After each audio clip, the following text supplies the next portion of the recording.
आमच्याकडे बनवत आहे चुलीवरचं गावरानी मटण. तर त्यासाठी आम्ही ते तेल टाकून घेतलेलं आहे आणि तेलामध्ये अद्रक लसूण आणि बारीक आपल्याला कांदा घालून घेतलेला आहे. दूर खूप झालेला आहे. या प्रकारे आपल्याला अद्रक लसूणची वास जाईपर्यंत हा कांदा आणि अद्रक लसूण परतून घ्यायचा आहे. आम्ही एक मसाला बनवून घेतला आहे. त्यामध्ये कांदा, खोबरं, फुटाणे, शेंगदाणे, तीळ आणि आणखी गरम मसाला घालून आहे. त्यामध्ये 2 इलायची, लवंग घेणार आहे. या प्रकारे सगळा मसाला टाकून घेतलेला आहे आणि छान असं परतून घ्यायचं आपल्याला. छान असं आपल्याला शिजू द्यायचं आहे तेलामध्ये. मसाल्याला छान शिजू दिलं तर भाजी छान होते.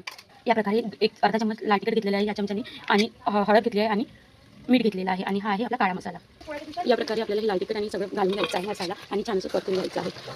त्याप्रकारे आपल्या मसाल्याने छान असं तेल सोडलेलं आहे. तुम्ही बघू शकता खूप छान असं तेल सोडून घेतलेलं आहे. त्याचप्रकारे मी 3 टाईपचे मसाले घेतलेले आहेत. त्यामध्ये एक चिकन मसाला, एक झरीकरचा ग्रेव्ही मसाला आणि एक मीठ मसाला हे आपल्याला अर्ध्या क्वांटिटीमध्ये घालून घ्यायचे आहे.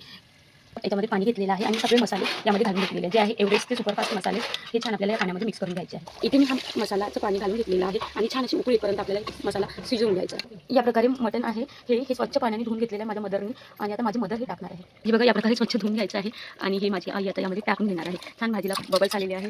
या प्रकारे स्वच्छ धुवून ही हळू टाक त्या प्रकारे या सगळ्या पीसेस यामध्ये घालून घेतलेले आहे. नंतर आपल्याला काय करायचं आहे तर याला छान असं शिजू द्यायचं आहे आणि वरून थोडा काळा मसाला मी यामध्ये घालून घेणार आहे असा आणि याला आपल्याला छान असं झणझणीत शिजून द्यायचं आहे.